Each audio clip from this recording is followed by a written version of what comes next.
জুলাই সনদ বাস্তবায়ন করাটা কোনো ধরনের অপশন বা মাল্টিপল চয়েসের প্রশ্ন নয়। বাস্তবায়ন করানোটা আপনাদের দায়িত্ব। কমফোর্টেবল যে আসনে বসেন সেই আসনটাকে জুলাই শহীদের কবর ভাববেন।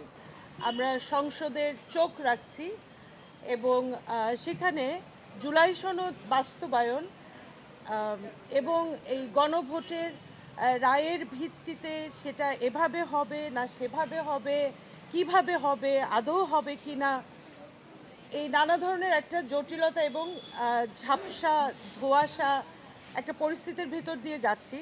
এখন বলতে পারেন এই বার্তাটি কাদের জন্য?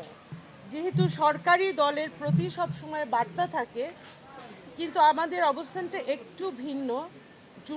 জুলাই সনদ বাস্তবায়ন করাটা কোনো ধরনের অপশন বা মাল্টিপল চয়েসের প্রশ্ন নয়। এই বিষয়ে শতভাগ একটা পরিষ্কার ধারণা বিরোধী দলীয় যারা আছেন সংসদে এবং যারা সরকারি দলীয় সংসদ সদস্য যারা আছেন তাদের প্রতি বার্তাটি স্পষ্ট। বিরোধী দলীয় সংসদ সদস্যরা সরকারের দিকে একটা অভিযোগ বা কি বলবো অভিযোগের তীর ছুটছেন বা দায়টা তাদের উপর চাপিয়ে দিতে চাচ্ছেন, কিন্তু আমরা মনে করি যে না, এই সংসদ তো একটা সাধারণ জাতীয় সংসদ নয়। এই জাতীয় সংসদের মূল্য অনেক।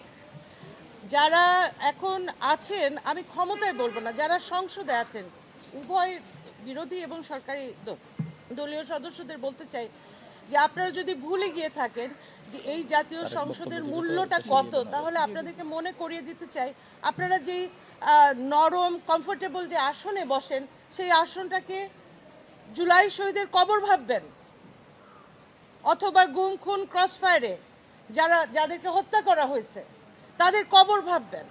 আর যে দামি ঝালর বাতি ঝলমলে আলো যখন তাকাবেন সংসদে, ভাববেন সেটা অন্ধ হয়ে যাওয়া, চোখে গুলি লেগে অন্ধ হয়ে যাওয়া কোনো ভাইয়ের চোখ বা দৃষ্টিশক্তি। বিএনপি করতে চাইছে না, আর এই যে চাইছে না এটাই শুধু আপনারা বিরোধী দলীয় পক্ষ বলছেন নো।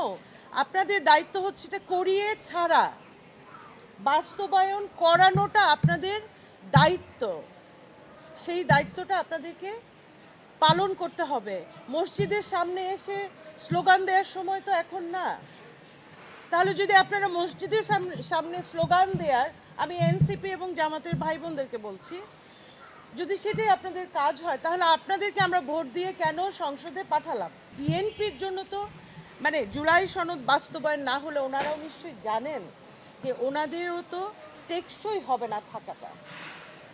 তাহলে কি হচ্ছে? একটা সাপলুডু খেলা হচ্ছে, তাই তো?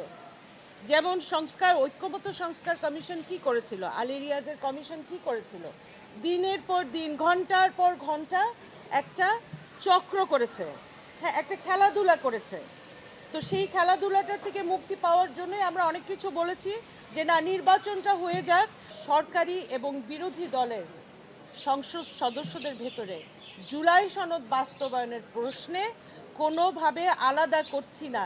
তাদেরকে আমরা একটি পক্ষ শক্তি হিসেবেই দেখছি, যাদের অন্যতম প্রধান দায়িত্ব জুলাই সনদ বাস্তবায়ন করা দ্রুততম সময়ের মধ্যে।